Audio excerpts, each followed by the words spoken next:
to understand the concept of rationalization, which is the core theory of Max Weber. Okay, max weber ने ये concept use किया है society, modern society के important features को explain करने के लिए. ठीक है, उसके हिसाब से, किसके हिसाब से हम पढ़ रहे हैं? Max weber. मैक्स वेबर के हिसाब से, according to Max Weber, modern social life is increasingly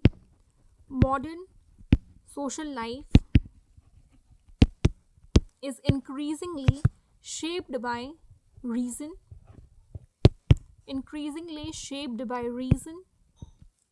calculation,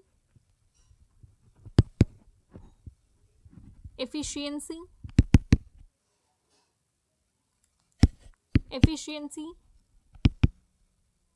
and systematic organization.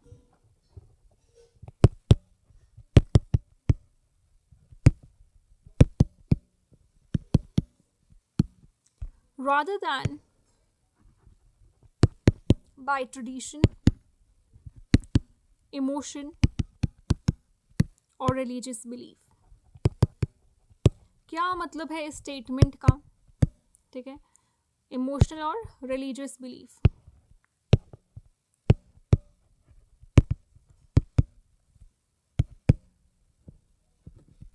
ठीक है, देखो सिंपल टर्म्स में वो क्या कहना चाहता है कि जो मॉडर्न सोशल लाइफ है, आज की जो मॉडर्न सोशल लाइफ है, वो दिन ब दिन किससे शेप हो रही है? हमारे रीज़न से. हम सोचते हैं, समझते हैं चीज़ों को, उनको अंडरस्टैंड करते हैं. कैलकुलेशन बहुत बेस्ड है, एफिशिएंसी बढ़ गई है, सिस्टमैटिकली चीज़ें ऑर्गेनाइजेशन हो रही हैं, हर चीज़ सिस्टमैटिक वे में चल रही है, हर ऑर्गेनाइजेशन एक सिस्टमैटिक वे में चल रही हैं, rather than by tradition, emotion, religious belief. अब इन सब चीज़ों से मॉडर्न सोसाइटी नहीं चल रही है, ना ही शेप हो रही है. ठीक है, यानी कि rationalization in simple terms is the process.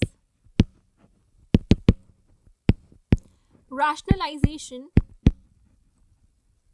is the process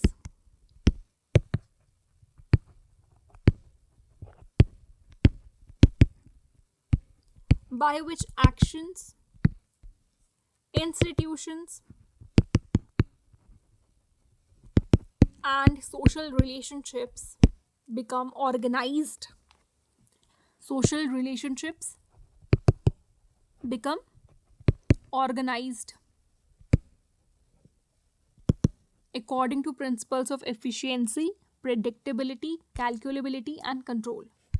इसके हिसाब से रैशनलाइजेशन क्या है? एक प्रोसेस है जहाँ पर एक्शंस, इंस्टीट्यूशन, सोशल रिलेशनशिप, हर कोई ऑर्गेनाइज हो गए हैं, सब कुछ ऑर्गेनाइज्ड हो गया है according to principles of efficiency. किन प्रिंसिपल्स के हिसाब से? According to principles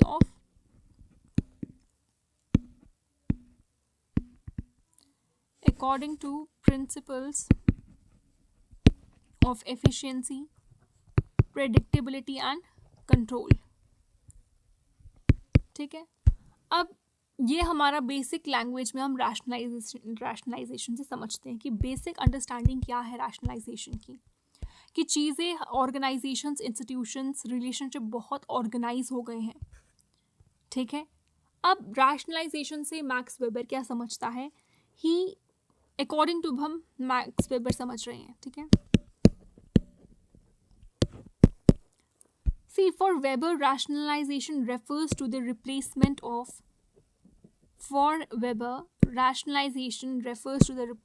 of traditional, value oriented,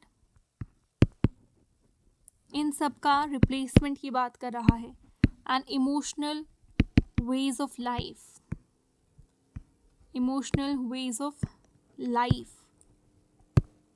with rational goal oriented systems.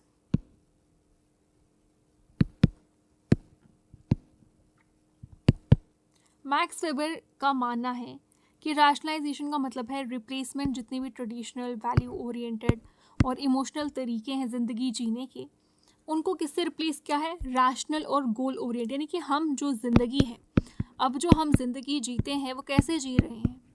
एक बहुत रैशनल तरीके से, बहुत गोल ओरिएंटेड सिस्टम्स में हम अब इनगल्फ्ड है। हम, आपने देखा होगा, हम सब गोल्स को पाने के पीछे लगे हुए हैं। हर किसी इंसान का एक गोल है और वो उस गोल के पीछे भाग रहा है, और जब वो अपने गोल को अचीव करता है, अगेन ही has a goal to achieve.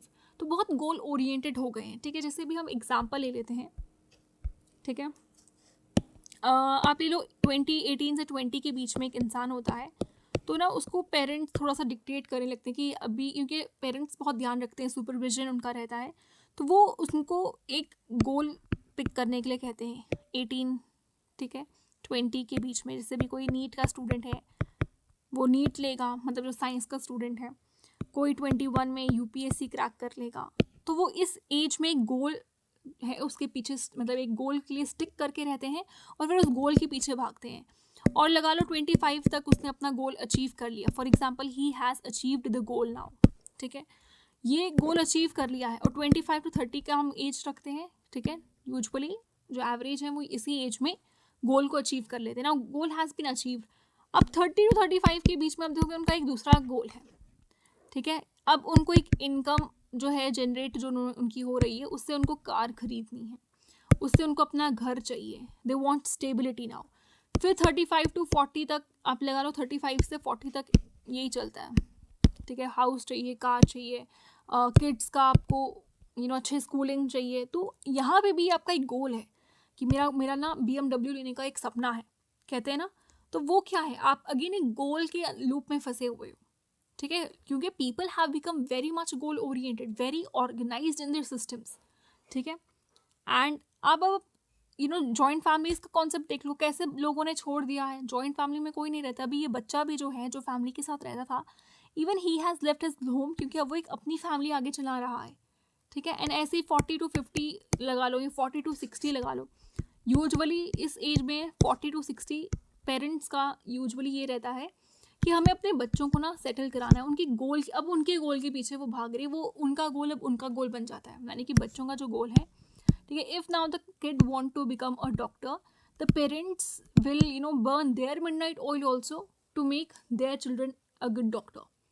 How, अभी आपने देखा होगा बहुत सारे पेरेंट्स ऐसा करते हैं, अभी भी करते हैं, कि वो अपनी रातों की नींद स्किप करके अपने बच्चे के रूम में जाते हैं, चेक करते हैं फी स्टडिंग और नॉट। जो बच्चे केयरलेस होते हैं, जो पढ़ते नहीं हैं, ठीक है, जो पता है कि रिस्पॉन्सिबल है, उसको तो ऐसा नहीं रहता होगा, बट क्योंकि मैंने एक फैमिली में ऐसा देखा है कि दे यूज टू टेल कि हाँ, फिर पापा रात को 2 बजे जागते हैं, फिर देखते हैं कि बच्चे सो तो नहीं रहे हैं, कि स्टडी एट दैट टाइम, क्योंकि बच्चे यूजुअली जो नहीं पढ़ते हैं उनका तो थोड़ा ज़्यादा ऊपर से सुपरविजन रहता होगा। तो यहाँ पर भी वो उनके गोल के लिए भाग रहे हैं।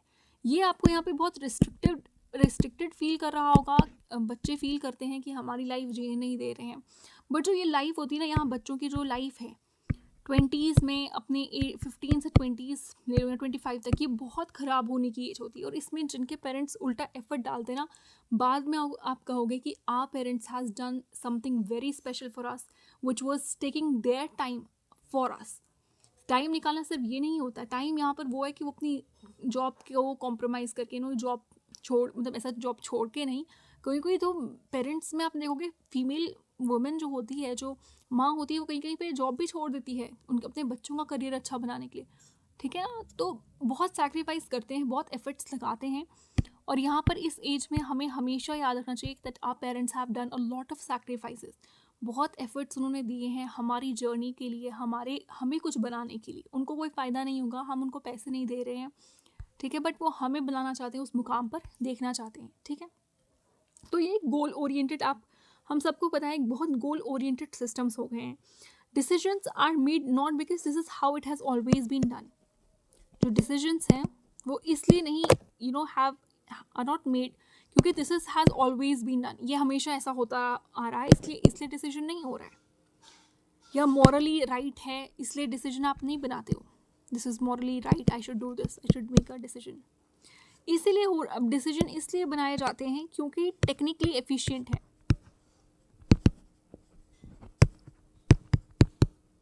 ठीक है, और कॉस्ट इफेक्टिव है। आज के ज़माने में कैसा है, एक आप देखो कि पुराने ज़माने में होता था कि this is how our ancestors used to do. अब ऐसा हमारे एंसेस्टर्स करते थे, हमारे पूर्वज ऐसा करते थे। तो डिसीजंस आप कैसे ले रहे हो, how it has always been done, इस तरीके से आप पहले लेते थे यार मॉरली दिस इज़ राइट, या फिर ये कहते हो यार ये सही कर रहे हो तुम और ये सिन भी है अगर तुम ऐसा नहीं करोगे, तो आप डिसीजन इस बेसिस पे लेते थे। लेकिन अब क्या हो रहा है, अब टेक्निकली एफिशिएंट है ये चीज़ या कॉस्ट इफेक्टिव है, तब आप डिसीजन लेते हो जो आपके हक में रहता है, ठीक है, जो आपको कहीं ना कहीं फ़ायदा दे रहा है, ठीक है। अब रैशनैलिटी की हम टाइप्स देख लेते हैं। What are the types? एक है प्रैक्टिकल रैशनैलिटी, ठीक है, एक है प्रैक्टिकल रैशनैलिटी, एक है थ्योरेटिकल रैशनैलिटी, एक है सब्सटेंटिव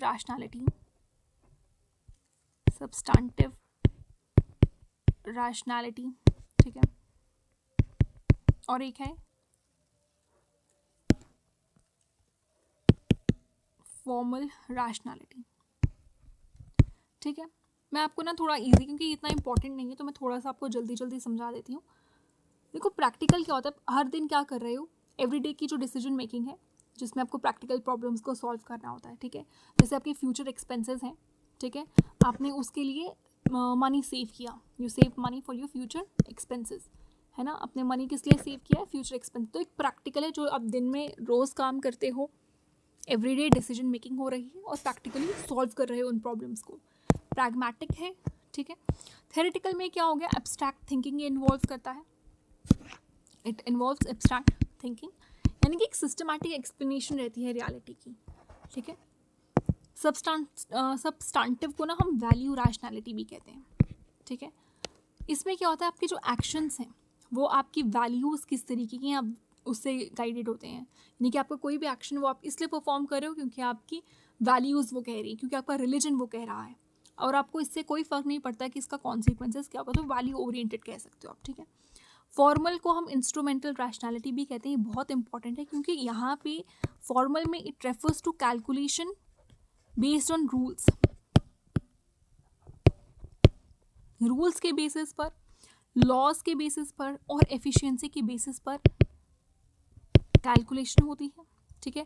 आप मॉरल वैल्यूज़ को नहीं देखते हो, आप ब्यूरोक्रेटिक रूल्स को, लीगल प्रोसीजर्स को देखते हो, ठीक है। तो ये एक फॉर्मल तरीके को दर्शा रहा है, ठीक है। तो ये हमारा जो था, ये हमारा रैशनलाइजेशन था, जो अगेन इम्पॉर्टेंट है, ठीक है, from the perspective of max weber, और हमें पता होना चाहिए कि क्या है। यूजुअली इसे बहुत सारी क्लासेस में मिस कर दिया जाता है, नहीं पढ़ाया जाता है, बट मैं आपको इसको अच्छे से समझा चुकी हूँ कि ये क्या है। एक और चीज़ समझिए, रैशनलाइजेशन और सोशल एक्शन का क्या कनेक्शन है।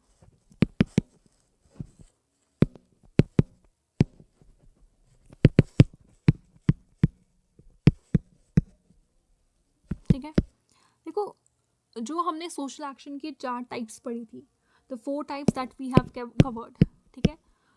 तो इसमें आपने देखा होगा कि हम ऑलरेडी कर चुके हैं। एक शिफ्ट आपने देखा होगा कि ट्रेडिशनल सोसाइटी, ट्रेडिशनल एक्शन से एक शिफ्ट देखने को मिला कि लोग रैशनली सोचने लगे, तो वो रैशनलाइजेशन के प्रोसेस को यहाँ पर कवर कर रहा है, ठीक है ना। जैसे भी ट्रेडिशनल की हमने बात की थी, ट्रेडिशनल में क्या होता है, it is guided by customs, पढ़ा था ना।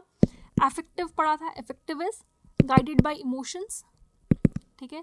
एंड वैल्यू रैशनल हो गया आपकी बिलीव्स एंड बिलीव्स हो गया या कोई भी वैल्यूज़ होगी उससे गाइडेड था आपका कोई भी सोशल एक्शन। फिर आ गया था इंस्ट्रूमेंटली रैशनल एक्शन, वो आपकी कैलकुलेशन और एफिशिएंसी पर बेस था, ठीक है। तो यहाँ पर आप देखोगे रैशनलाइजेशन इज द प्रोसेस जिसने इन्वॉल्व किया एक शिफ्ट को इन्वॉल्व किया from traditional and effective actions